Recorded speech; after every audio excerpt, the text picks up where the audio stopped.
Well, it's about 12:30 and we're at our usual crossing point here where the thing's fallen over, and usually there's a giant planchonia around here somewhere. I can't see it this year, so yeah, normally it's sprawling here.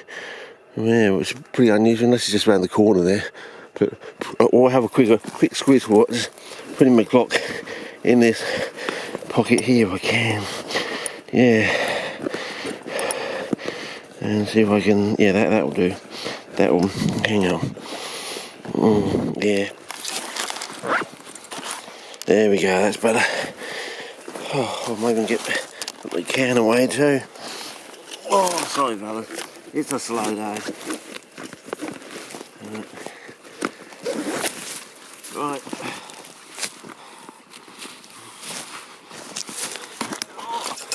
Right.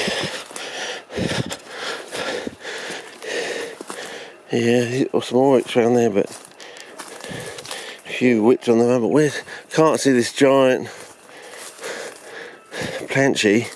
Usually around this point somewhere there was a giant planchy. Maybe I filmed it before. I've even taken still shots. So yeah, maybe just walk down here just to see if we've missed it.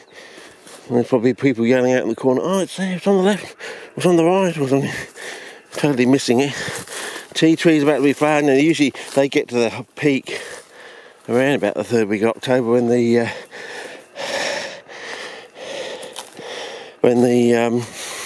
polypomphilics, that's the time. So yeah, a few down there, sort of reddish stems down there on those. So be prepared to be disappointed, fellas.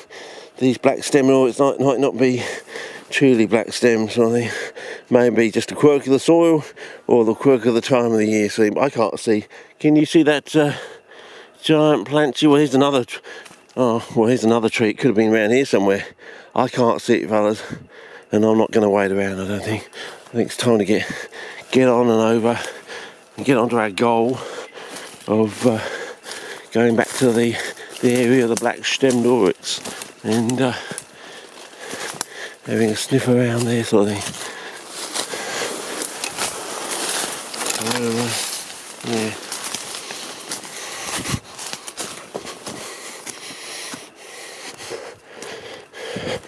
Colour check on the turquoise.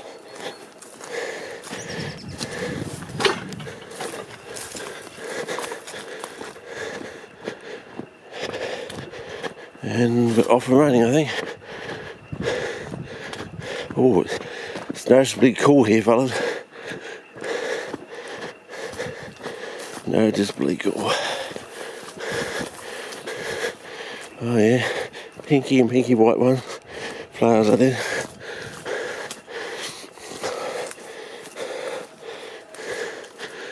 And the glaucous nature of the ukes here.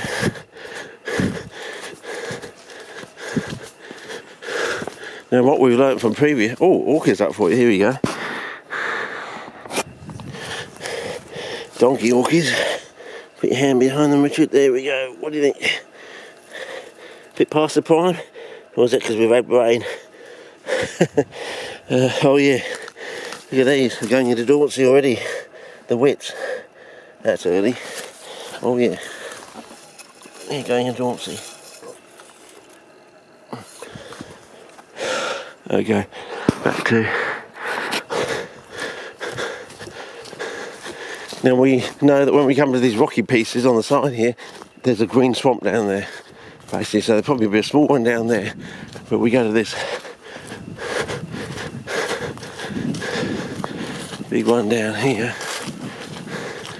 And so on the way back, if we have extra time, I might try and see if we can find a rocky bit with that big swamp down the other end, if we can find that. See this here, we know here, all these rocks around here, there's a green coral fern swamp down there, and the next section along there's also a green coral fern swamp. So if we get down there and along, we come up the other side of that big massive swamp there, we might want to look on the edge now for things like this. And we'll know that's where the water intrusion is, and that's the most likely place of having coral fern and flowing water staying wet so all the banana roots can hang on. And don't these look absolutely wonderful? Let's have a close-up of this plant. If I put my hand behind it, you should really get a close-up there. Okay, back off spot colour and back to normal. Now our idea is to walk down there and then cross over, look at some of the oryx on the way up over and over there to where the black stemmed oryx site is. So it's a case now of sort of going back and down. So yeah, if we're right, we don't get ourselves lost. So.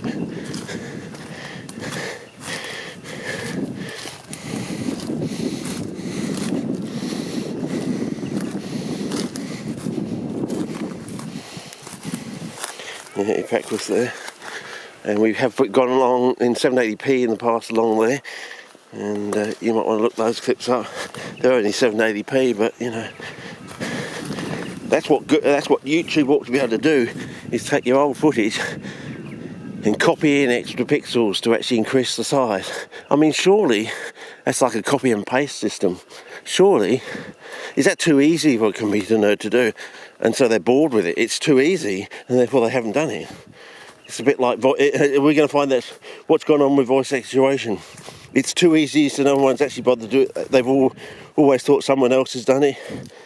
Oh, that's done by someone else, hasn't it, voice actuation? Actually, I think we already have voice action. Some of the government supercomputer mainframes, because they don't want to let on how good it is. Okay, back vistas. Yeah, doing the old Barry Myers Rice pan and pause.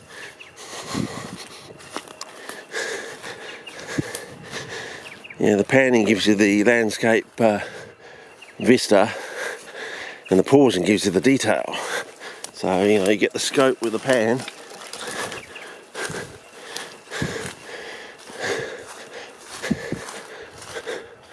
Okay, whoa, yes. And then we got the broom here. I might want to do a spot colour on this and do it properly by putting my hand behind it. So that does it. So this is a pea plant, a legume. You know, legumes are not supposed to grow in podzolic soils, apparently. Oh, there's a better example there. So yeah, hopefully the camera's doing its magic. And so we know something's wrong with the theory. We got all these pea plants growing in a podzolic situation. Oh, did you see that JPEG I put up of the dam on the way down Dorset Vale Road? If you look in the distance, where it's cut into the hillside there, a fine example of podzolization.